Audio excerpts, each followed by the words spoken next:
राष्ट्रीय आंदोलन 1943 से 1946। गांधी जी का उपवास। फरवरी 1943 में एक महत्वपूर्ण घटना हुई। गांधी जी ने जेल में 10 फरवरी से उपवास शुरू कर दिया और घोषणा की कि यह 21 दिन तक चलेगा। सरकार गांधी जी पर लगातार दबाव डाल रही थी कि वे भारत छोड़ो आंदोलन के दौरान हो रही हिंसा की भर्त्सना करें, लेकिन गांधी जी का कहना था कि आंदोलन की इस हिंसा के लिए सरकार ही जिम्मेदार है। गांधी जी का उपवास उस सरकारी दमन का ही जवाब था जिसके तहत हजारों कांग्रेस जनों को बेवजह जेल में ठूस दिया गया था। गांधी जी के उपवास की खबर जैसे जैसे फैलने लगी, लोगों का आक्रोश बढ़ता गया। देश भर में हड़तालों, प्रदर्शनों और जुलूसों का तांता लग गया। कलकत्ता और अहमदाबाद इस दिशा में खास तौर से सक्रिय थे। जेलों के भीतर और बाहर गांधी जी के समर्थन में उपवास हुए। कई समूह आगा खां पैलेस, जहां गांधी जी को नजरबंद रखा गया था, के बाहर सत्याग्रह करने के लिए छिपकर पूना पहुंच गए। जनसभाएं कर गांधी जी की रिहाई की मांग की गई। छात्रों, युवकों, व्यापारियों, उद्योगपतियों, वकीलों, सामान्य नागरिकों और श्रमिक संगठनों एवं समाज के सभी वर्गों की ओर से सरकार के पास हजारों चिट्ठियां भेजी गई, जिसमें यही मांग की गई थी। विदेश में न केवल Manchester guardian, new statements, nation, news Chronicle और शिकागो सन ने, बल्कि ब्रिटेन की कम्युनिस्ट पार्टी, लंदन और मैनचेस्टर के नागरिकों, women's international league, Australian council of trade unions और सिलोन स्टेट काउंसिल ने भी गांधी जी को रिहा करने की सलाह दी। इसके लिए संयुक्त राज्य अमेरिका की सरकार का भी दबाव पड़ा। 19 से 20 फरवरी को दिल्ली में नेताओं का एक सम्मेलन, लीड्स कॉन्फ्रेंस हुआ, जिसमें प्रतिष्ठित तथा महत्वपूर्ण व्यक्तियों ने भाग लिया। उन सभी की मांग थी कि गांधी जी को तुरंत रिहा कर दिया जाना चाहिए। कांग्रेस के साथ जिनकी सहानुभूति नहीं थी, ऐसे लोगों में से भी बहुतों का मानना था कि सरकार अब ज्यादती कर रही है। सरकार की प्रतिष्ठा को सबसे ज्यादा आघात उस वक्त लगा जब वायसराय की कार्यपरिषद के 3 सदस्य MSNA, NR सरकार और HP मोदी ने सवाल पर इस्तीफा दे दिया। 1942 के आंदोलन के दमन में इन लोगों ने सरकार का साथ दिया था, पर ये गांधी जी की मौत में साझेदार बनना नहीं चाहते थे।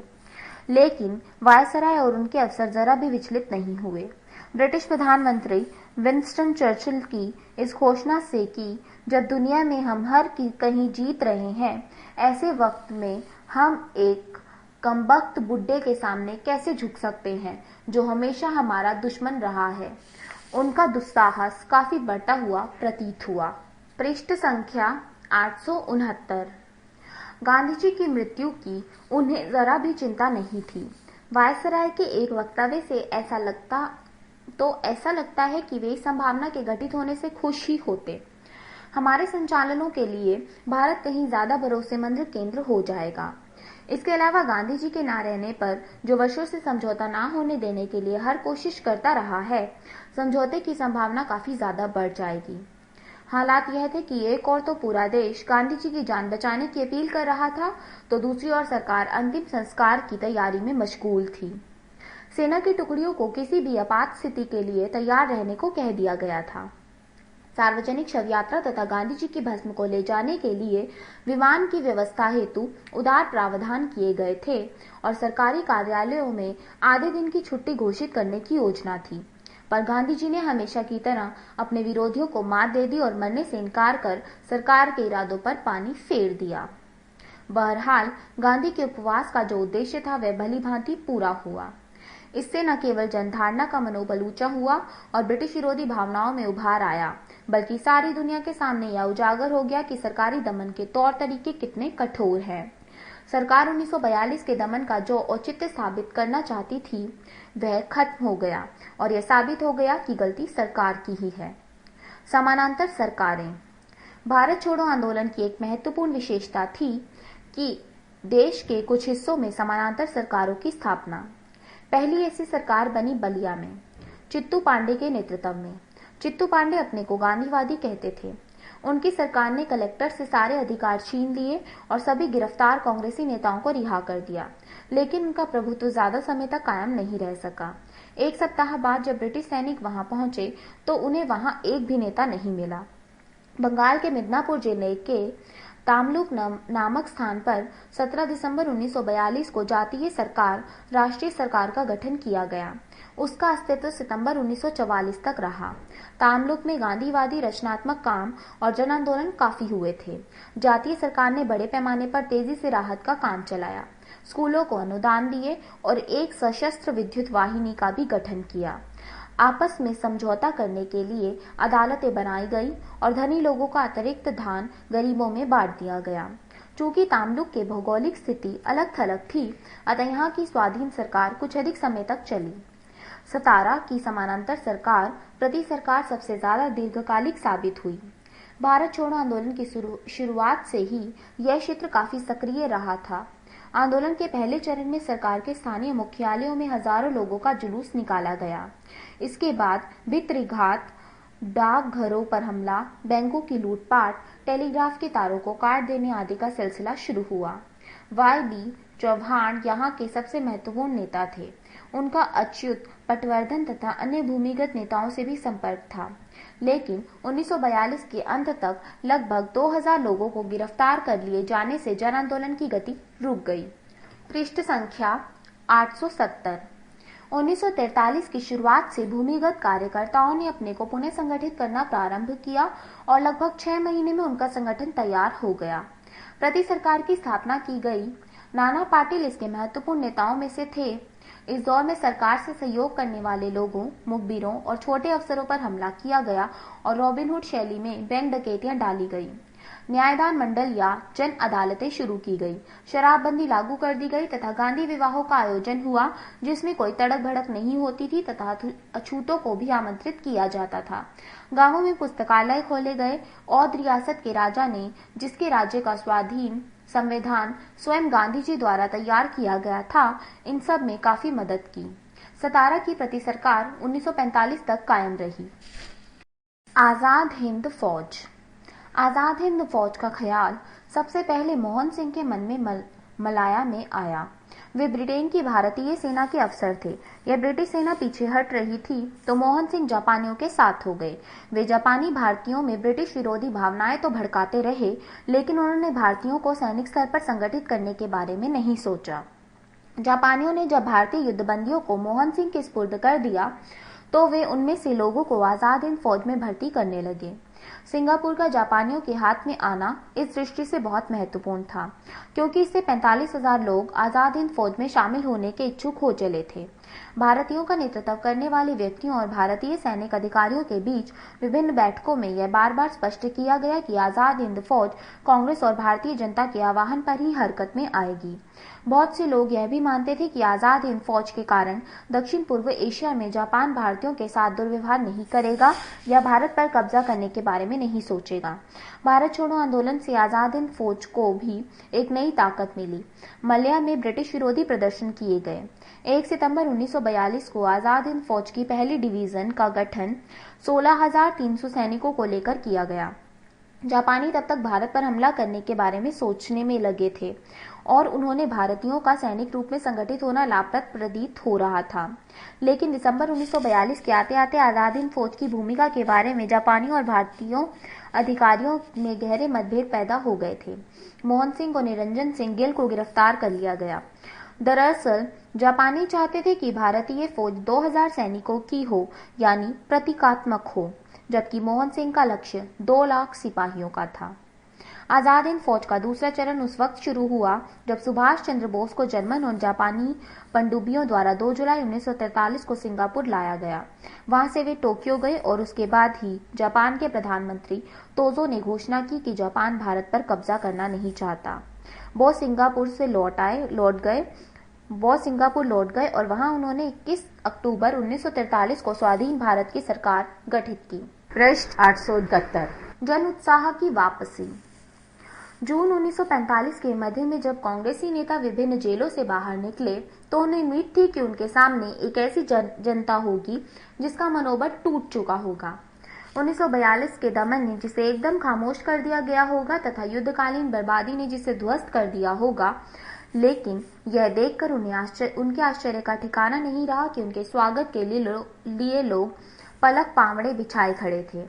उनमें न केवल ब्रिटिश विरोधी भावना और मजबूत हो गई थी, बल्कि वे कुछ कर गुजरने के लिए अधीर भी थे। इसका एक कारण यह था कि 3-4 वर्षों के लगातार दमन के बाद लोगों की राजनैतिक शक्ति को उभरने का अवसर मिला था। इसके अलावा नेताओं की रिहाई से उनकी उम्मीदें भी बढ़ गई थी। यह विश्वास पैदा हुआ था कि नागरिक अधिकारों की वृद्धि तथा राजनीतिक प्रगति का दौर नजदीक है। दमन ने लोगों को कायर नहीं बनाया था, बल्कि साहसियों को दृढ़ता बख्शी थी और तटस्थों के अंतःकरण में हलचल पैदा कर दी थी। जब लोगों को पता चला कि जवाहरलाल नेहरू की रिहाई होने वाली है, तो वे अल्मोड़ा जेल पर टूट पड़े। इस पर मौलाना आजाद का स्वागत करने के लिए बांकुड़ा जेल के बाहर भारी भीड़ मौजूद थी। यही स्थिति उन सभी जेलों के बाहर थी जहां कांग्रेसी नेता कैद थे और जिनकी रिहाई होने जा रही थी। जब बंबई में कांग्रेस कार्य समिति की बैठक हुई तो नेताओं का स्वागत करने के लिए बारिश के बावजूद 5 लाख लोग सड़क पर पंक्तिबद्ध खड़े थे। वायसराय द्वारा आयोजित शिमला सम्मेलन में भाग लेने के लिए जब नेता वहां पहुंचे, तब भी जनता का उत्साह देखते ही बनता था। शिमला से काफी दूर स्थित गांवों के लोग भी अपने नेताओं की एक झांकी पाने के लिए वहां पहुंच गए थे और पेड़ों की डालों पर बैठकर घंटों से इंतजार कर रहे थे। लेबर पार्टी द्वारा चुनावों की तैयारी। दरअसल युद्ध के बाद ब्रिटेन में लेबर पार्टी सत्ता में आई थी और भारत की समस्या हल करने की उसे जल्दी थी। इसीलिए कांग्रेस पर से प्रतिबंध हटा लिया गया और चुनावों की घोषणा कर दी गई। लोगों को इस घोषणा से प्रसन्नता हुई। वे जनमत के आधार पर बनी सरकारों की संभावना से उल्लसित थे। चुनाव सभाओं में भारी भीड़ होने लगी। 50,000 लोगों का जुट जाना तो मामूली बात थी। जब किसी बड़े नेता के आने की खबर होती तो 1 लाख या इससे ज्यादा लोग भी आ जाते। नेहरू तक ने, जो 1947 के चुनावों में बेहद सक्रिय रहे थे, स्वीकार किया कि मैंने इतनी भीड़, इतना उन्मादपूर्ण उत्साह इसके पहले कभी नहीं देखा था। उन चुनाव क्षेत्रों को छोड़कर जहां राष्ट्रवादी मुसलमान चुनाव लड़ रहे थे, उम्मीदवारों को ना तो वोट मांगने की जरूरत थी और ना पैसा खर्च करने की। वस्तुतः चुनाव प्रचार का लक्ष्य वोट बटोरना नहीं, बल्कि जनसाधारण को ब्रिटिश शासन के विरुद्ध खड़ा करना था। चुनाव प्रचार ने 2 मुद्दों को उठाकर लोकप्रिय बनाया। वे थे 1942 का दमन और आजाद हिंद फौज के युद्धबंदियों के खिलाफ मुकदमे। पृष्ठ संख्या 872। 1942 के दमन का विरोध। कांग्रेस के नेता जब जेल से बाहर आए, तभी से उन्होंने 1942 के दमन को लेकर सरकारों को कटघरे में खड़ा करना शुरू कर दिया था। सरकारी कार्यवाहियों की भर्त्सना सिक्के का एक पहलू था तो शहीदों की गौरव गाथा उसका दूसरा पहलू। कांग्रेस जनों ने नेतृत्व विहीन जनता के साहसी प्रतिरोध की भूरी भूरी प्रशंसा की, लेकिन आधिकारिक तौर पर कांग्रेस ने 1942 की घटनाओं की जिम्मेवारी नहीं ली थी। संपादक। बहुत से स्थानों पर शहीदों की स्मृति को जिंदा रखने के लिए स्मारक बनाए गए और पीड़ितों की राहत के लिए कोष इकट्ठे किए गए। दमन की कहानियां विस्तार से बयान की जाती। दमन करने वाले अधिकारियों की अक्सर नाम लेकर भर्त्सना की जाती, जांच कराने का संकल्प प्रकट किया जाता और सजा देने की सर्वाधिक धमकियां दी जाती। इन सब से सरकार का परेशान होना स्वाभाविक था। संयुक्त प्रांत के राज्यपाल वाइली ने 19 फरवरी 1946 को स्वीकार किया कि 1942 में संयुक्त प्रांत के सरकारी अधिकारियों ने ऐसे तरीकों का इस्तेमाल किया जिन्हें मैं माफ नहीं कर सकता और उनके पक्ष में कोई भी तर्क नहीं हो सकता। इस तमाम अभियान का नतीजा यह निकला कि लोग सरकार से भयमुक्त हो गए। आजाद हिंद फौज के मुकदमे। जिस मुद्दे ने लोगों की भावना को सबसे ज्यादा उद्वेलित किया वह था आजाद हिंद फौज के सैनिकों का भविष्य। वे युद्धबंदी के रूप में नजरबंद थे और सरकार उनके खिलाफ क्रूरता का मुकदमा चलाने जा रही थी। नेहरू ने इन गुमराह देशभक्तों के प्रति उदारता दिखाने की अपील की। कांग्रेस ने आजाद हिंद फौज बचाव समिति का गठन किया और रिहा कर दिए गए फौजियों को आर्थिक सहायता देने तथा उनके लिए रोजगार की व्यवस्था करने के लिए आजाद हिंद फौज राहत तथा जांच समिति भी बनाई। जब लाल किले में यह ऐतिहासिक मुकदमा शुरू हुआ तो भूला भाई देसाई बचाव पक्ष के वकीलों की अगुवाई कर रहे थे। सप्रू, काटजू और आसफ अली उनके सहायकों में थे। कार्यवाही के पहले दिन नेहरू भी वकीलों की पोशाक पहनकर अदालत में मौजूद थे। आजाद हिंद फौज को लेकर चलाए जा रहे आंदोलन के साथ जनता का गहरा जुड़ाव था। सरकार के विरुद्ध जनरोष तरह तरह से व्यक्त हो रहा था। छात्र सबसे ज्यादा सक्रिय थे। वे कक्षाओं का बहिष्कार कर रहे थे, सभाओं और प्रदर्शनों का आयोजन कर रहे थे, हड़ताल करा रहे थे, कोष जमा कर रहे थे और जैसा कि हम बाद में देखेंगे पुलिस से संघर्ष भी कर रहे थे। दुकानदारों ने अपनी दुकानें बंद कर दी थी। उनमें से बहुत से सभाओं और जुलूसों में भी जाते थे। जिनमें इतना साहस नहीं होता था वे चंदा देते थे और दूसरों से दिलवाते थे। जिला बोर्डों, नगर पालिकाओं, प्रवासी भारतीयों, गुरुद्वारा समितियों, कैम्ब्रिज मजलिस, बंबई और कलकत्ता के गुरुद्वारे आजाद हिंद फौज के फौजियों के पक्ष में प्रचार के केंद्र बन गए थे। पंजाब के बहुत से शहरों में उस साल दिवाली नहीं मनाई गई। सामाजिक और भौगोलिक दृष्टि से भी इस आंदोलन का दायरा काफी बड़ा था। गुप्तचर ब्यूरो के निदेशक ने भी स्वीकार किया कि शायद ही कोई और मुद्दा हो जिसमें भारतीय जनता ने इतनी दिलचस्पी दिखाई हो, और ये कहना गलत नहीं होगा कि जिसे इतनी व्यापक सहानुभूति मिली हो। पृष्ठ संख्या 873। आंदोलन के सामाजिक दायरे का कुछ संकेत ऊपर बताए गए तथ्यों से मिलता है। भौगोलिक दायरा भी कम विस्तृत नहीं था। दिल्ली, पंजाब, बंगाल, संयुक्त प्रांत, बंबई और मद्रास में तो आंदोलन उग्र था ही। कुर्ग, बलूचिस्तान, अजमेर, असम, ग्वालियर और दूर दूर के गांवों में भी संवेदना और समर्थन का वातावरण था। सभी राजनीतिक दलों ने इस आंदोलन का समर्थन किया, लेकिन इसमें कांग्रेस वायसराय के अनुसार सबसे ज्यादा मुखर थी। मुस्लिम लीग भी आंदोलन के साथ थी, लेकिन मुख्यतः एक मुसलमान फौजी रशीद अली के कारण कम्युनिस्ट पार्टी शुरू में अपना सक्रिय समर्थन देने में हिचकिचा रही थी। लेकिन अनेक साम्यवादी, खासकर कलकत्ता के छात्र नेता गौतम चट्टोपाध्याय और सुनील मुंशी व्यक्तिगत रूप से मोर्चे की पहली पंक्ति में थे। यूनियनवादी, अकाली, जस्टिस पार्टी, हिंदू महासभा और सिख लीग तथा अहरार तो साथ थे ही। आजाद हिंद फौज आंदोलन की व्यापक गिरफ्त का अनुमान इसी से लगाया जा सकता है कि जिन समूहों को अब तक ब्रिटिश राज का परंपरागत समर्थक माना जाता था, वे भी इसमें शामिल थे। मसलन अपने को राज के प्रति वफादार मानने वाले सरकारी कर्मचारी और सशस्त्र सेनाओं के लोग। आंदोलन के इस पहलू के अधिकारी विशेष तौर से चिंतित थे।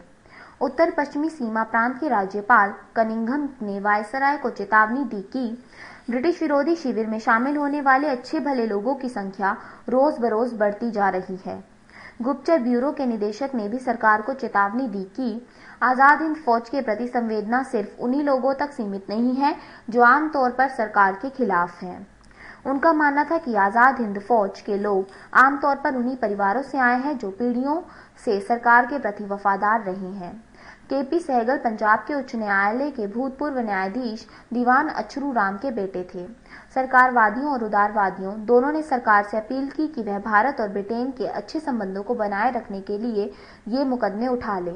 सरकारी कर्मचारियों को न केवल अभियुक्तों से सहानुभूति थी, बल्कि वे सरकार विरोधी सभाओं में जाया करते थे और पैसे भी भेजते थे। रॉयल इंडियन एयरफोर्स के लोगों को कोहाट में शाहनवाज का भाषण सुनने और संयुक्त प्रांत तथा पंजाब के सैनिकों को आजाद हिंद फौज के समर्थन में होने वाली सभाओं में देखा जा सकता था। बहुत से सैनिक तो अपनी वर्दी भी पहने होते थे। कानपुर, कोहाट, इलाहाबाद, बमरौली और कलकत्ता की एयरफोर्स के इकाइयों ने आर्थिक सहयोग भेजा। सभी सैनिक इस बात के कायल थे कि आजाद हिंद फौज के साथ नरमी दिखाई जानी चाहिए। कमांडर इन चीफ अंचिन लेक का कहना था कि भारतीय अधिकारियों में 100% की और जवानों में अधिकांश की सहानुभूति आजाद हिंद फौज के साथ है। इस टिप्पणी से सेना के अधिकारियों को बड़ा आश्चर्य हुआ, क्योंकि उन्होंने यही सोचकर इस मामले में कड़ा रुख अपनाया था कि नरमी को सेना के लोग एक बड़ा अपराध समझेंगे। वास्तविक स्थिति का ज्ञान होने पर इस आधार पर नीति संशोधित कर ली गई कि भारतीय सेना की विश्वसनीयता बनाए रखने के लिए यही सर्वोत्तम है, और इसके लिए मंत्रिमंडल की मंजूरी भी दे दी गई। पृष्ठ संख्या 874। इस तरह आजाद हिंद फौज के आंदोलन ने न केवल यह स्थापित किया कि भारतीयों से संबंधित मामले तय करने का अधिकार भारतीयों को ही है, बल्कि उसके द्वारा यह अधिकार हासिल भी कर लिया गया। भारत में अपने कानून चलाने के ब्रिटिश अधिकार के आगे प्रश्न चिन्ह लग गया। भारत बनाम ब्रिटेन का मुद्दा अब बिल्कुल साफ हो चुका था। देश का एक ही नारा था, भारत छोड़ो। विद्रोह की 3 घटनाएं। उपर्युक्त प्रखर राष्ट्रवादी भावना का उभार 1945 से 46 की सर्दियों में अधिकारियों से हिंसक टकराव के रूप में सामने आया। विद्रोह की 3 घटनाएं हुई। पहली, आजाद हिंद फौज के मुकदमे को लेकर 21 नवंबर 1945 को कलकत्ता में। दूसरी, कलकत्ता में ही 11 फरवरी 1946 को रशीद अली के खिलाफ मुकदमे को लेकर। और तीसरी, 18 फरवरी 1946 को बंबई में, जब रॉयल इंडियन नेवी के नाविकों ने हड़ताल कर दी। यहाँ प्रत्येक विद्रोह का अलग से वर्णन करना संभव नहीं है, अतः हम सिर्फ उन सामान्य पैटर्न का उल्लेख करेंगे जो इन विद्रोहों में झलकता है। 3 जगह पैटर्न एक जैसा ही था। प्रारंभिक चरण में छात्रों या नाविकों के किसी समूह द्वारा अधिकारियों की बात मानने से इनकार कर देना और फिर उनका दमन। दूसरे चरण में पूरे शहर के लोगों का उनकी मांगों में शामिल हो जाना और फिर तीसरे चरण में देश के दूसरे हिस्सों के लोगों द्वारा उनके प्रति सहानुभूति और एकजुटता की अभिव्यक्ति। पहले चरण की शुरुआत छात्रों और नाविकों द्वारा प्रशासन को दी गई चुनौती से हुई और दमन से उसका अंत हुआ। विद्रोह की पहली घटना 21 नवंबर 1945 को हुई। छात्रों का जुलूस जो मुख्यतः फॉरवर्ड ब्लॉक का था, लेकिन जिसमें छात्र फेडरेशन और इस्लामिया कॉलेज के छात्र भी थे, डलहौजी स्क्वायर की तरफ बढ़ा, जहां कलकत्ता में सरकारी सत्ता का केंद्र था। पुलिस द्वारा लाठीचार्ज के बावजूद छात्रों ने तितर-बितर होने से इनकार कर दिया। उल्टे उन्होंने पुलिस पर ईंट पत्थर चलाए, जिसका जवाब उसने गोलियों से दिया। 2 की मृत्यु हो गई और 52 छात्र घायल हो गए। 11 फरवरी 1946 की दूसरी घटना का ताल्लुक आजाद हिंद फौज के कैप्टन अब्दुल रशीद को 7 साल के कारावास का दंड दिए जाने के फैसले से है। इस बार प्रतिवादी जुलूस का नेतृत्व मुस्लिम लीग के छात्रों ने किया। हालांकि कांग्रेस और कम्युनिस्ट पार्टी के छात्र संगठन भी इसमें शामिल हुए। धर्मतल्ला स्ट्रीट पर जब कुछ गिरफ्तारियां की गई तो छात्र उत्तेजित हो गए और उन्होंने डलहौजी स्क्वायर क्षेत्र में लागू धारा 144 का उल्लंघन किया। फलस्वरूप पुलिस ने कुछ गिरफ्तारियां की और लाठीचार्ज भी किया। रॉयल इंडियन नेवी के विद्रोह की शुरुआत 18 फरवरी 1946 को हुई, जब मुंबई में HMIM तलवार के 1100 नाविकों ने नस्लवादी भेदभाव और अखाद्य भोजन के प्रतिवाद में हड़ताल कर दी। उनकी एक मांग यह भी थी कि नाविक BC दत्त को, जिसे जहाज की दीवारों पर भारत छोड़ो लिखने के आरोप में गिरफ्तार कर दिया गया था, रिहा किया गया। अगले दिन कैसेल और फोर्ट बैरक के नाविक भी इस हड़ताल में शामिल हो गए। जब उन्हें खबर मिली, हालांकि खबर गलत थी, कि तलवार के नाविकों पर गोली चली है, तो वे अपनी अपनी जगह से निकल आए और कांग्रेस के झंडों से सजी लॉरियों में बैठकर बंबई भर में घूमने लगे। पृष्ठ संख्या 875। रास्ते में कुछ यूरोपियनों और पुलिस वालों को धमकाया तथा एकाध दुकान के कांच भी तोड़ दिए। इन विद्रोहों के दूसरे चरण में जब शहर के प्राय सभी लोग आंदोलनकारियों के साथ हो गए, ब्रिटिश विरोधी भावना इतनी उग्र हो गई कि कलकत्ता और बंबई का सारा कामकाज ठप हो गया। 3 मामलों में विद्रोह का आलम एक जैसा था। शुरू में आंदोलनकारियों के प्रति सहानुभूति प्रदर्शन के लिए सभाएं और जुलूस, हड़ताल और फिर जनता द्वारा जगह जगह खड़े किए गए अवरोध, गलियों और मकानों की छतों से रुक रुक कर होने वाली लड़ाई, यूरोपियनों पर हमला, थानों, डाकघरों, बैंकों, अनाज की दुकानों और यहाँ तक कि एक ईसाई संगठन YMCA के केंद्र पर भी आगजनी। नाविक विद्रोह के बाद बंबई की जनता इस कदर उत्तेजित हो गई कि सरकार अनुमानों के अनुसार 30 दुकानों, 10 डाकघरों, 10 पुलिस चौकियों, 64 अनाज की दुकानों और 200 बिजली के खंभों को बर्बाद कर दिया गया। शहर की सामान्य दिनचर्या तो बिल्कुल ही अस्त व्यस्त हो गई। कम्युनिस्ट पार्टी ने आम हड़ताल का आह्वान किया तो लाखों मजदूर अपने कारखाने छोड़कर सड़क पर निकल आए। दुकानदारों, व्यापारियों और होटल मालिकों, छात्रों, मजदूरों और सार्वजनिक परिवहन के कर्मचारियों की हड़ताल से सारा शहर जैसे एक बिंदु पर ठहर गया। संपूर्ण गत्यवरोध में अगर कुछ कसर थी तो वह रेल की पटरियों पर सामूहिक धरने द्वारा रेलगाड़ियों का आवागमन रोक देने, पुलिस और सेना की लॉरियों में आग लगा देने और रास्तों पर अवरोध खड़े करने से पूरी हो गई। विद्रोह का तीसरा चरण था देश के अन्य हिस्सों के लोगों द्वारा एकजुटता का प्रदर्शन। आंदोलनकारी छात्रों और नाविकों के साथ संवेदना व्यक्त करने तथा सरकारी दमन की भर्त्सना करने के लिए छात्रों ने न केवल कक्षाओं का बहिष्कार किया, बल्कि जुलूसों और प्रदर्शनों का आयोजन भी किया। दूसरे जहाजों के नाविकों ने भी विद्रोह कर दिया। इस मामले में कराची का नंबर बंबई के बाद ही था। बंबई के नाविकों के विद्रोह की खबर अगले दिन ही यानी 19 फरवरी को कराची पहुंच गई थी, जिसके बाद HMI एक हिंदुस्तान और एक अन्य जहाज के नाविकों और 3 तटवर्ती प्रतिष्ठानों के कर्मचारियों ने हड़ताल कर दी। मद्रास, विशाखापट्टनम, कलकत्ता दिल्ली, कोचीन, जामनगर, अंडमान, बहरीन और अदन में भी सांकेतिक हड़तालें हुईं। इनमें 72 जहाजों और 20 तटवर्ती प्रतिष्ठानों के 20,000 लोग शामिल थे। मेरीन ड्राइव, अंधेरी, सिवन, पूना, कलकत्ता, जासौर और अंबाला केंद्रों के रॉयल इंडियन एयरफोर्स के लोगों ने भी सहानुभूति में हड़तालें की। जबलपुर के सैनिकों ने हड़ताल कर दी और कोलाबा छावनी में भी कुछ बेचैनी दिखाई पड़ी। हिंसक मुठभेड़ की सीमाएं। लेकिन सत्ता से इस सीधी उग्रवादी हिंसक मुठभेड़ की कुछ सीमाएं भी थी। इसमें समाज के सापेक्षिक रूप से ज्यादा लड़ाकू हिस्से ही शामिल हो सकते थे। इन कार्यवाहियों में उन उदारवादी तथा परंपरा प्रिय समूहों के लिए कोई जगह नहीं थी जिन्होंने आजाद हिंद फौज के युद्धबंदियों का साथ दिया था, या छोटे शहरों, कस्बों और गांवों के उन स्त्री पुरुषों के लिए जो 1920 से 22, 1930 से 34 और 1942 के आंदोलनों की रीढ़ थे। ये विद्रोह अल्पकालिक भी साबित हुए क्योंकि जनता का गुस्सा तेजी से उमड़ता लेकिन जल्द ही शांत भी हो जाता था। पृष्ठ संख्या 876। इस सिलसिले में यह दिलचस्प बात है कि कलकत्ते में 11 से 13 फरवरी 1946 तक काफी हालोड़न रहा, लेकिन उसके एक हफ्ते बाद जब रॉयल इंडियन नेवी के नाविकों ने विद्रोह किया तो वहां अपेक्षाकृत शांति रही। 1 लाख मजदूरों ने एक दिन की हड़ताल की, लेकिन बाकी पूरा शहर लगभग अप्रभावित रहा। इसके बावजूद कि वहां के नाविकों की हड़ताल 7 दिन तक चलती रही और सेना के हस्तक्षेप के बाद ही टूटी। इसके अलावा आजाद हिंद फौज तथा रशीद अली के खिलाफ चलने वाले मुकदमों पर बना विद्रोही माहौल कुछ शहरी इलाकों तक ही केंद्रित रहा, जबकि आजाद हिंद फौज को लेकर चलने वाले नागरिक संघर्ष गुप्तचर ब्यूरो के निदेशक के शब्दों में दूर दूर के गांवों तक फैल गया था। विद्रोह के शहरी इलाकों तक सीमित रहने के कारण अधिकारियों के लिए सेना उतारना और विद्रोह का दमन करना आसान हो गया। रॉयल इंडियन नेवी के नाविकों द्वारा विद्रोह कर देने से थल सेना में कोई विद्रोह नहीं हुआ। सच तो यह है कि भारतीय पुलिस और सेना ने अधिकारियों के आदेश का केवल पालन ही नहीं किया, बल्कि गोरों के साथ मिलकर विद्रोह का कड़ाई से दमन भी किया। हालांकि आम ख्याल इसके विपरीत है। बंबई में तो एक मराठा बटालियन ने नाविकों को घेर लिया और उन्हें खदेड़कर उनके बैरकों में पहुंचा दिया। नाविक विद्रोहों के कुछ दिनों बाद ही वायसराय वेवल ने, जो खुद सेना में रह चुके थे, भारतीय सेना की यह कहकर बड़ाई की कि कुल मिलाकर भारतीय सेना ने प्रशंसनीय संतुलन का परिचय दिया है। भारत के राज्य सचिव को पत्र 27 फरवरी 1946।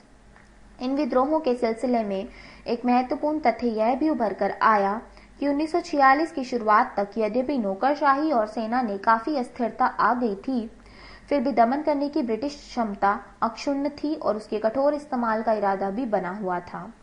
सेना और जनसामान्य द्वारा काफी विद्रोह किए जाने पर आजाद हिंद फौज के खिलाफ मुकदमा चलाने के निर्णय पर पुनर्विचार करना एक बात थी, तथा कानून और व्यवस्था के समक्ष चुनौती उपस्थित होने पर उसका सामना करने की जरूरत बिल्कुल दूसरी बात। सरकारी दिमाग इन मामले पर बिल्कुल साफ था कि ऐसी चुनौतियों को कुचल देना है। नवंबर के विद्रोह के दौरान सेना मदद के लिए तैयार खड़ी थी, लेकिन बंगाल के राज्यपाल ने पुलिस की ही मदद से स्थिति को नियंत्रित कर लिया। सेना उतारी गई। 12 फरवरी 1946 को उसकी गोलियों से 38 नागरिक मारे गए। नाविक विद्रोह के दौरान कराची में नाविकों से जबरदस्ती आत्मसमर्पण कराया गया। इस अभियान में 6 नाविकों की हत्या हुई। बंबई में सेना ने नाविकों तथा अनाज एवं अन्य प्रकार से उन्हें सहयोग देने वाले तथा बंबई के सामान्य दिनचर्या को ठप करने में उसकी हिस्सेदारी करने वाले लोगों को जल्द ही शांत कर दिया। ब्रिटिश प्रधानमंत्री एटली ने हाउस ऑफ कॉमन्स में घोषणा की कि शहरी बेड़े के जहाज बंबई की ओर जा रहे हैं। एडमिरल गॉडफ्रे ने नाविकों को कड़ा अल्टीमेटम दिया, जिसके बाद सेना ने विद्रोही जहाजों को चारों ओर से घेर लिया और उसके ऊपर से बम वर्षक विमान उड़ाए गए। अमृत बाजार पत्रिका ने अपनी रिपोर्ट में इन तैयारियों को बंबई के चारों ओर डाला गया इस्पाती घेरा बताया। बंबई के इस पूरे अभियान में 228 नागरिक मारे गए और 1046 घायल हुए। पृष्ठ संख्या 877। स्वयं पटेल ने नाविकों को सलाह दी थी कि वे आत्मसमर्पण कर दें। कुछ लोग मानते हैं कि उनकी इस सलाह का कारण यह भय था कि स्थिति शीघ्र ही कांग्रेस के नियंत्रण से बाहर चली जाएगी, या सेना में एक बार अनुशासनहीनता फैली तो फिर स्वतंत्र भारत में कांग्रेस को ही मुश्किल होगी। बात यह नहीं थी। दरअसल वे समझ गए थे कि दमन करने में ब्रिटिश शासन किस हद तक सक्षम है और उसके इरादे क्या हैं। उनके इस आकलन की पुष्टि BC दत्त ने भी की है, जो नाविकों के एक महत्वपूर्ण नेता थे। पटेल ने 22 फरवरी 1946 को नेहरू को लिखा था कि नौसेना और सेना की ताकतें इतनी जबरदस्त ढंग से यहाँ जुटी हुई हैं कि उन्हें विद्रोहियों को पूरी तरह नष्ट किया जा सकता है। उन्हें इस बात की धमकी दी जा चुकी है। साम्यवादियों को भी शांति स्थापित करने की जरूरत महसूस हो रही थी।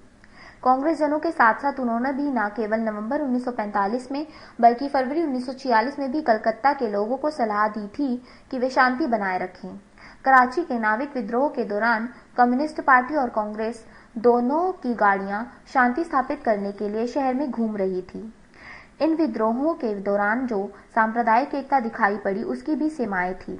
यह संगठनात्मक एकता ज्यादा थी, जन एकता कम। कांग्रेस, मुस्लिम लीग और कम्युनिस्ट पार्टी के छात्र संगठन सिर्फ एक मामले में ही रशीद अली के मुकदमे का प्रतिवाद एक बद्धता हो सके और यह मामला भी कुछ दिन तक ही चला। वहीं कलकत्ता, जो फरवरी 1946 में गौतम चट्टोपाध्याय के शब्दों में लगभग क्रांति की स्थिति में था, अगस्त 1946 में सांप्रदायिक पागलपन का युद्ध क्षेत्र बन गया।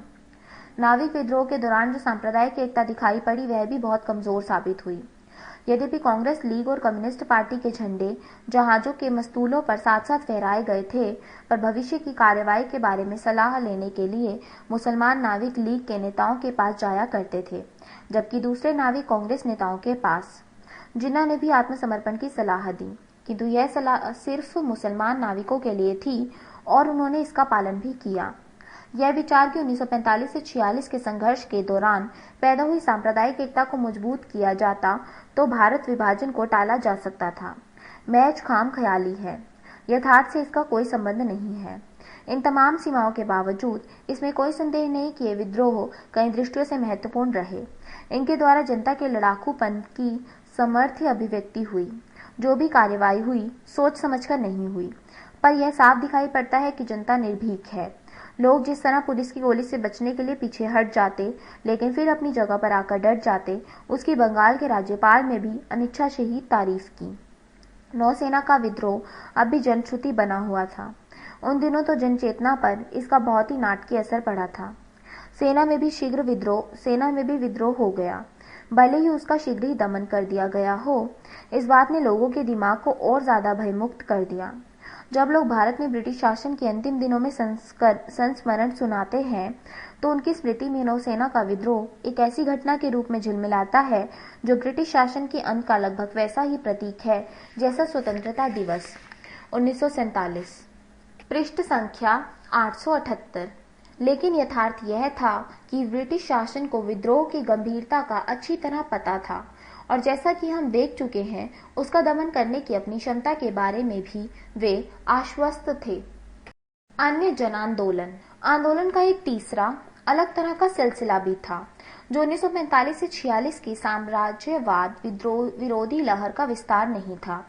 इस संदर्भ में हम जगह जगह होने वाली हड़तालों, तिभागा आंदोलन, बार्ली विद्रोह, तेलंगाना संघर्ष, पुनप्रा वल्यालार विद्रोह और पंजाब के किसान मोर्चों को याद कर सकते हैं। फरवरी 1946 में मजदूर राजनीतिक मुद्दों पर सड़क पर उतर आए थे, जबकि ये हड़तालें मजदूरी में वृद्धि, काम करने की स्थितियों में बेहतरी आदि आर्थिक मुद्दों पर की गई थी। किसानों के आंदोलन का मुद्दा भी आर्थिक ही था। यह लड़ाई सीधे ब्रिटिश राज के खिलाफ नहीं, बल्कि जमींदारों, धनी किसानों, राजाओं और उद्योगपतियों जैसे स्वदेशी शोषकों के खिलाफ थी। वस्तुतः अंग्रेज अब जा रहे थे। इस आशा के कारण यह भावना पैदा हुई थी कि अब वर्गीय सवालों का भी निपटारा हो जाना चाहिए। आजादी आसन्न थी और लोगों में यह प्रेरणा पैदा हो रही थी कि वे नई सामाजिक व्यवस्था में अपने न्यायपूर्ण स्थान की तलाश करें। सच पूछा जाए तो इन संघर्षों को साम्राज्यवाद विरोधी संघर्षों की अंतिम लहर के रूप में न देखकर स्वातंत्र्योत्तर वर्ग संघर्षों की पहली कड़ी के रूप में देखना चाहिए। इनके द्वारा न तो ब्रिटिश राज के औचित्य को चुनौती दी जा रही थी और न उसकी ताकत को, और ब्रिटिश सरकार भी ऐसा ही मानकर चल रही थी। इसके अलावा अंग्रेजों ने भारत छोड़ने का मूल फैसला 1946 के मध्य तक ही कर लिया था, जबकि इन संघर्षों में चरम उभार 1946 से 47 के जाड़े में आया। इस तरह ये तीन विद्रोह उन पूर्ववर्ती राष्ट्रवादी गतिविधियों का ही विस्तार थे जिसने कांग्रेस अविच्छिन्न रूप से जुड़ी हुई थी। उसकी अपनी पहचान इसलिए बनी क्योंकि प्रतिवाद का जो तरीका अपनाया गया वह पहले से भिन्न था। यह तरीका था सत्ता को सुस्पष्ट हिंसक चुनौती, जबकि पहले राष्ट्रीय एकजुटता की शांतिपूर्ण अभिव्यक्ति होती थी। एक अगर झंझावात था तो दूसरा विस्फोट। इन विद्रोहों का आह्वान कांग्रेस ने नहीं किया था, किसी और पार्टी ने भी नहीं किया था। छात्रों और नाविकों के प्रति लोगों की सहानुभूति और सरकारी दमन के प्रति उसका गुस्सा स्वतः स्फूर्त था। कांग्रेस ने लोगों के साहस की तारीफ की और दमन की भर्त्सना। कांग्रेस जनों ने व्यक्तिगत रूप से इन विद्रोहों में सक्रिय भाग लिया, जैसा कि कम्युनिस्टों और दूसरे लोगों ने भी किया। 21 नवंबर 1945 को कलकत्ता में जुलूस निकाला गया। उसका नेतृत्व कांग्रेस, कांग्रेस सोशलिस्ट पार्टी और कम्युनिस्ट पार्टी के छात्र संगठनों ने मिलजुल कर किया था। लेकिन कांग्रेस ने आधिकारिक रूप से इन संघर्षों का समर्थन नहीं किया, क्योंकि उनका मानना था कि प्रतिवाद का यह रूप और उसका समय दोनों गलत हैं। कांग्रेस इस बात को समझ रही थी कि लोगों की तैयारी इतनी नहीं है कि वे ब्रिटिश शासन को हिंसक उपायों से उखाड़ फेंकें। कांग्रेस ने जब कलकत्ता की जनता और रॉयल इंडियन नेवी के नाविकों को यह सलाह दी कि वे मुठभेड़ का रास्ता छोड़ दें और कांग्रेस में निष्ठा रखते हुए उसके हाथ मजबूत करें, तो यह निर्णय गलत नहीं था। हालांकि लोगों ने इसे पसंद नहीं किया और इसके गलत अर्थ भी लगाए गए। पृष्ठ संख्या 879। अतः यह मानना गलत है कि 1945 से 47 के जनवादियों का नेतृत्व कम्युनिस्टों, सोशलिस्टों या फॉरवर्ड ब्लॉक वालों ने या इन तीनों ने मिलकर किया था और ये विद्रोह कांग्रेस के दायरे के बाहर या उसके विरुद्ध थे। हालांकि कुछ लोग गंभीरता से इसके पक्ष में तर्क देते हैं और दूसरे लोग आमतौर पर यह मानते हैं। इसके साथ साथ यह भी माना जाता है कि कांग्रेस तो उस वक्त सरकार से बातचीत करने, मंत्रिमंडल का गठन करने और सत्ता पाने में लगी हुई थी। वस्तुतः 1946 से 47 के दौरान सरकार से कांग्रेस की बातचीत कोई शर्मनाक समझौता परस्ती नहीं थी, बल्कि राष्ट्रीय आंदोलन का अंतिम चरण थी। लेकिन यह सवाल तो रह ही जाता है कि जो ब्रिटिश सत्ता फरवरी 1946 में नाविक विद्रोह को कुचल देने पर उतारू थी, उसी ने अचानक भारतीयों को सत्ता हस्तांतरित करने की योजना पर बातचीत करने के लिए कैबिनेट मिशन कैसे भेज दिया। आरपी दत्त ने इंडिया टुडे में कैबिनेट मिशन को नाविक विद्रोह के साथ जोड़ते हुए लिखा है, 18 फरवरी को बंबई की नाविक हड़ताल शुरू हुई। 19 फरवरी को एटली ने हाउस ऑफ कॉमन्स में कैबिनेट मिशन भेजने के निर्णय की घोषणा की। यह तथ्यों के साथ जाती है। कैबिनेट मिशन भेजने का निर्णय 22 फरवरी 1946 को ही लिया जा चुका था। 19 फरवरी की घोषणा का निर्णय भी एक सप्ताह पूर्व लिया जा चुका था। अगर नाविक विद्रोह के कारण ब्रिटेन ने कैबिनेट मिशन नहीं भेजा, तो फिर किस कारण भेजा, यह हम आगे चलकर देखेंगे। ब्रिटिश राज का आखिरी दौर। भारतीय समाज पर वर्चस्व कायम करने के संघर्ष में राष्ट्रवादी शक्तियों की सफलता द्वितीय विश्व युद्ध के अंत तक साफ लक्षित होने लगी थी। ब्रिटिश शासक हिटलर के खिलाफ युद्ध जीत गए थे, लेकिन भारतीय मोर्चों पर वे हार चुके थे। राज के प्रभाव क्षेत्र से राष्ट्रीय आंदोलन का प्रभाव क्षेत्र काफी बड़ा हो चुका था। आजाद हिंद फौज के मुकदमों के कारण उन वर्गों और उन अंचलों तक भी राजनैतिक चेतना फैल गई थी जो आंदोलन की मुख्य धारा से अलग थलग थे। फौज और नौकरशाही के लोगों ने भी खुलेआम सभाओं में जाना, चंदा देना और कांग्रेस को वोट देना शुरू कर दिया था, और वे इसे छिपाते भी नहीं थे। राजनैतिक रूप से जागृत समूहों का लड़ाकूपन 1942 के वीरतापूर्ण संघर्ष में उजागर हो चुका था। छात्रों और अन्य लोगों ने काफी निर्भीकता के साथ आजाद हिंद फौज और रॉयल इंडियन नेवी के विद्रोही नाविकों के साथ अपनी एकजुटता का इजहार किया था। राष्ट्रीय आंदोलन की सफलता का मानचित्र बनाने के लिए हमें उन दिनों की उमड़ती भीड़ तथा राष्ट्रवादी भावना के व्यापक प्रसार और तीव्र उत्कंठता की याद करनी होगी। इसके साथ ही ब्रिटिश अफसरों की गिरते हुए मनोबल और भारतीय अधिकारियों तथा अंग्रेज परस्तों की ही बदलती हुई वफादारी भी राष्ट्रीय आंदोलन की सफलता की कहानी है। यह कहानी बताएगी कि राष्ट्रीय आंदोलन ने किस तरह साम्राज्यवाद के असर का खात्मा किया, औपनिवेशिक ढांचे में दरार पैदा की और ब्रिटेन की राजनैतिक रणनीति के अंतर्विरोधों को गहरा कर दिया। यह स्मरणीय है कि अगर भारत में ब्रिटिश शासन चल रहा था, तो उसका आंशिक कारण भारतीय जनता के बहुत से हिस्सों की सहमति या मूक स्वीकृति भी थी। औपनिवेशिक शासन का सामाजिक आधार जमींदारों, उच्च वर्गों, सरकार परस्तों आदि के बीच सीमित था, जो विदेशी सरकार के विशेष रूप से कृपाभाजन थे।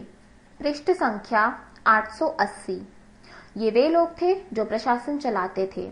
सरकारी नीतियों का समर्थन करते थे और उन सुधार कार्यक्रमों पर अमल करते थे जिन्हें सरकार बड़ी हिचक के साथ और देर से लागू करती थी।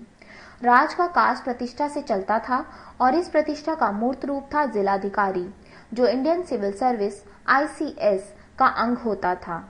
इस स्वर्गोद्भूत सेवा को राज के इस्पाती फ्रेम के रूप में भी याद किया जाता था। जब ये सरकार परस्त लोग ब्रिटिश राज के जहाज से कूदने लगे, प्रतिष्ठा खाक में मिलने लगी, जिला अधिकारी और सचिवालय के लोग पतवार छोड़ने लगे, तो यह साफ हो गया कि जहाज डूब रहा है और तेजी से डूब रहा है। यह वर्षों के विध्वंस का परिणाम था। जहाज न केवल अंदर से सड़ रहा था, बल्कि उस पर बाहर से अनवरत आघात हो रहा था। नौकरशाही का संकट। एक तो ICS के लिए अब यूरोपीय नहीं मिलते थे, दूसरे जनता की मांग पर सरकार को भारतीयकरण की नीति स्वीकार करनी पड़ी थी। इसका नतीजा यह हुआ कि प्रथम विश्व युद्ध के समय तक ICS में ब्रिटिश वर्चस्व समाप्त हो चुका था। 1939 तक इस सर्वाधिक प्रतिष्ठित सेवा में ब्रिटिश और भारतीय हिस्सेदारी बराबर हो चुकी थी। इस संतुलन को कायम रखने के लिए पहले तो भर्ती में कटौती कर दी गई और फिर 1943 में भर्ती एकदम बंद कर दी गई। 1940 से 1946 की अवधि में ICS अफसरों की संख्या 1201 से घटकर 939 हो गई। ब्रिटिश अफसरों की 587 से घटकर 429 और भारतीय अफसरों की 414 से घटकर 510 और भारतीय अफसरों की 614 से घटकर 510। 1946 तक बंगाल में 65 पदों के लिए 19 ब्रिटिश ICS अफसर ही उपलब्ध थे।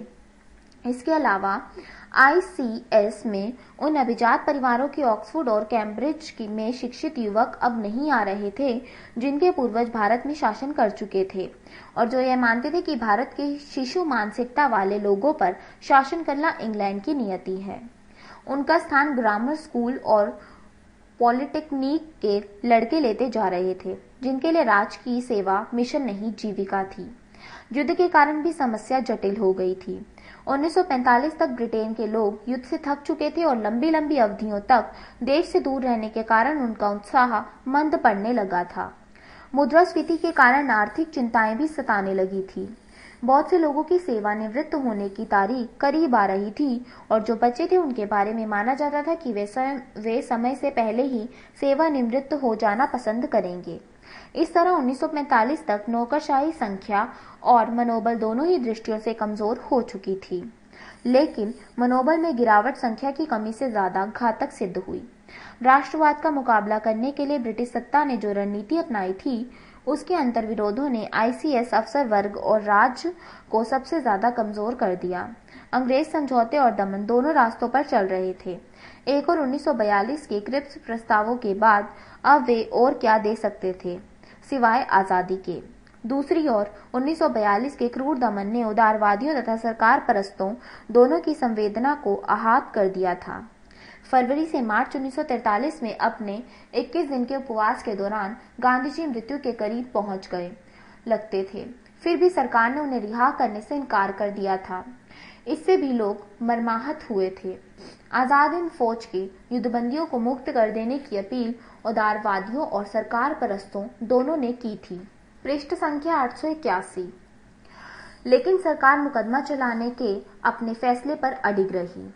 ब्रिटिश राज के भारतीय दोस्तों 1945 से 46 में यह देखकर अस्थिर हो गए कि वह अपने शत्रु कांग्रेस के साथ समझौता करने और सरकार में उसकी हिस्सेदारी के लिए उत्सुक हैं। जिनके हाथों में सत्ता थी वे कितने असहाय दिखाई पड़ने लगे थे। जब नेताओं के उत्तेजक भाषण हवा में गूंज रहे थे, तब अफसर पास ही खड़े टुकुर टुकुर ताकते रहते थे। इसने राज की ताकत में सरकार परस्तों की आस्था ही हिला दी। सरकार परस्तों का संकट आस्था का था तो नौकरशाही का संकट कर्म का था। नौकरशाही तभी निर्णायक ढंग से अपना काम कर सकती थी जब नीति स्पष्ट हो, यानी समझौता या दमन, दोनों में से करना क्या है यह साफ हो। दोनों को मिलाकर चलने की नीति से तो समस्याएं ही पैदा हो सकती थी, क्योंकि एक ही अधिकारी वर्ग को दोनों काम करने थे। यह संकट पहली बार 1930 के दशक के मध्य में पैदा हुआ, जब कांग्रेस की सरकारें बनने वाली थी। अधिकारी इस संभावना से चिंतित थे कि जिन नेताओं का उन्होंने सविनय अवज्ञा आंदोलन के दौरान दमन किया था, अब उन्हीं का हुक्म मानकर चलना पड़ेगा। 8 प्रांतों में यह संभावना साकार भी हो गई।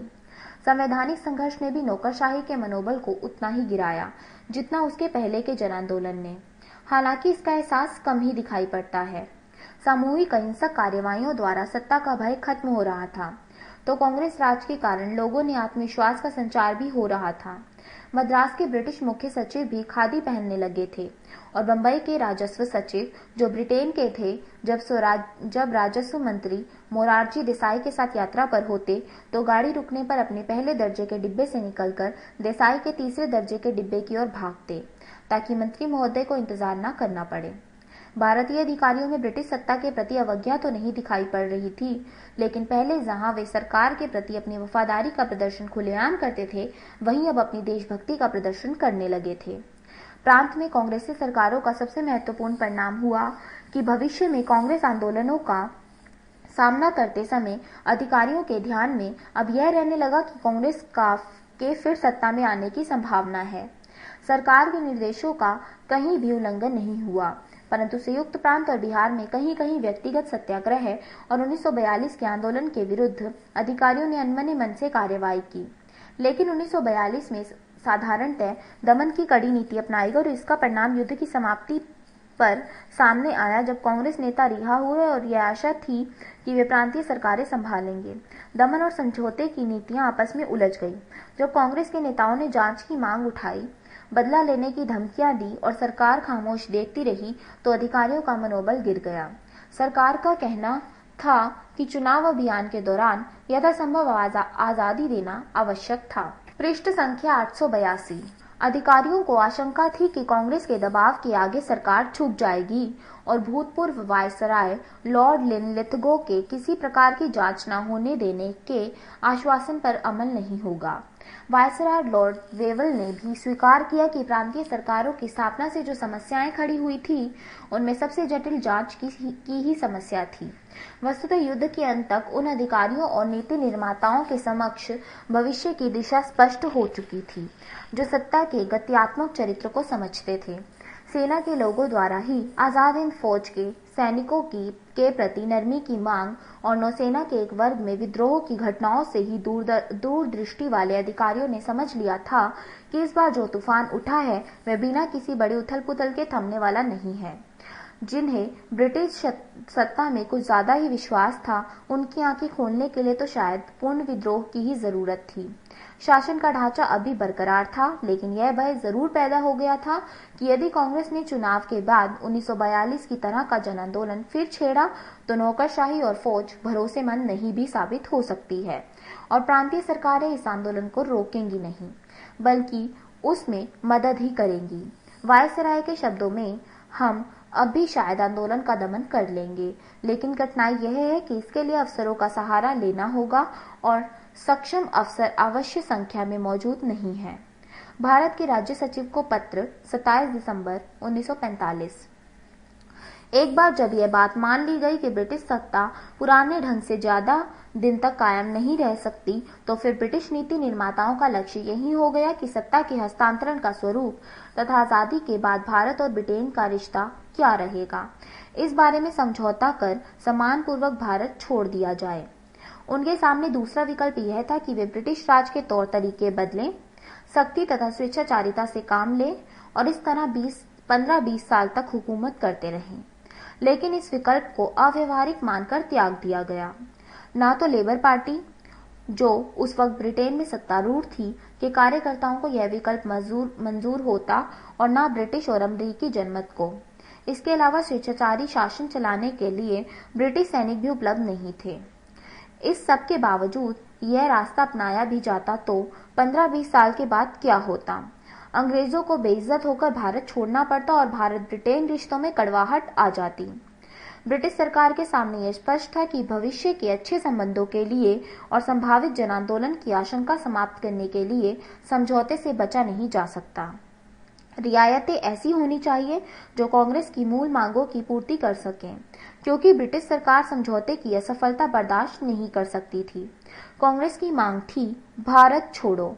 और ब्रिटिश सरकार ने निर्णय लिया कि मार्च 1946 में एक कैबिनेट मिशन भेजा जाए जो राष्ट्रीय सरकार की स्थापना की बातचीत करेगा।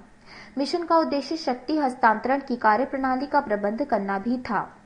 कैबिनेट मिशन क्रियात्मक मिशन की तरह खाली हाथ नहीं आया था। मिशन लंबे समय तक रहने को तैयार था। पृष्ठ संख्या 883। कांग्रेस नीति। समझौते के लिए कांग्रेस भी तैयार थी। आंदोलन की तैयारी थी जरूर। संगठन में चुस्ती लाकर चुनाव प्रचार के द्वारा और आजाद हिंद फौज से संबंधित मुकदमों के व्यापक प्रतिवाद से यह माहौल बना दिया गया था कि किसी भी समय कोई भी बड़ा आंदोलन छेड़ा जा सकता है। लेकिन उसका मुख्य लक्ष्य सरकार पर समझौते के लिए दबाव बनाए रखना ही था। समझौता विफल हो जाने पर ही कांग्रेस आंदोलन के बारे में सोचने को तैयार थी। 22 सितंबर 1945 को अखिल भारतीय कांग्रेस समिति ने कांग्रेस की नीति पर जो प्रस्ताव पारित किया था उसी में इस बात का संकेत दे दिया गया था। अतः कांग्रेस का मार्गदर्शक सिद्धांत यही रहेगा। संभव हो तो बातचीत और समझौता तथा जरूरी हो तो असहयोग और सीधी कार्यवाही। इसके अलावा 1946 के माहौल में कांग्रेस के नेता इस बात से अवगत थे कि भारत की जनता आजादी हासिल करने के लिए अब दृढ़ प्रतिज्ञ है। वे यह महसूस करते थे कि ब्रिटेन 2 से 5 वर्षों में भारत छोड़ देगा। नेहरू। ब्रिटिश सरकार भी 1 जनवरी 1946 को भारत के राज्य सचिव द्वारा नव वर्ष के उपलक्ष्य में दिए गए वक्तव्य द्वारा तथा कैबिनेट मिशन की घोषणा के समय अपना इरादा स्पष्ट कर चुकी थी। गांधी जी के शब्दों में शासकों ने भारत छोड़ने और भारतीय शासन स्थापित करने का अपना इरादा घोषित कर दिया है। ब्रिटेन की घोषणाओं में अविश्वास करना, अपनी ओर से कुछ मानकर कलह शुरू कर देना निश्चित रूप से अदूरदर्शिता का परिचय देना होगा। क्या यह सरकारी शिष्टमंडल एक महान राष्ट्र के साथ छल करने के लिए आ रहा है? इंतजार करने में हर्ज क्या है? बातचीत में शामिल होना इसलिए भी जरूरी हो गया था कि वैसा नहीं करने पर प्रतिक्रियावादी और सांप्रदायिक ताकतों के लिए मैदान साफ हो जाता। यह डर भी था कि बातचीत का प्रस्ताव शुरू में ही ठुकरा देने पर दुनिया की निगाहों में, खासकर उस ब्रिटिश समूह की निगाहों में जो भारत की आजादी का पक्षधर था, कांग्रेस ही दोषी ठहरती। समझौते के लिए समय उपयुक्त था क्योंकि एक और साम्राज्यवादी शासकों को इसकी आवश्यकता की समझ थी और दूसरी ओर राष्ट्रवादी नेता भी बातचीत करने को तैयार थे। लेकिन खून की नदियां बहने के पश्चात ही अगस्त 1947 में स्वतंत्रता प्राप्त हुई, जबकि 1946 के शुरू में इसे मौन स्वीकृति मिल गई थी। साम्राज्यवाद और राष्ट्रवाद का संघर्ष, जिसका सैद्धांतिक तौर पर समाधान हो गया था, 1946 के आरंभ में ही पर्दे से पीछे हट गया। अब एक नए संघर्ष ने उसका स्थान लिया जो ब्रिटिश सरकार, कांग्रेस और मुस्लिम लीग की भविष्य की भिन्न कल्पनाओं के बीच था। साम्राज्यवाद के पीछे हटने के बाद नए भारत की क्या दिशा होगी? पृष्ठ संख्या 884। अध्याय 34। देश विभाजन तथा स्वतंत्रता प्राप्ति। भारत की राष्ट्रीय स्वाधीनता कैसे आई? देश का विभाजन कैसे हुआ? क्या यह सिर्फ एक महान व्यक्ति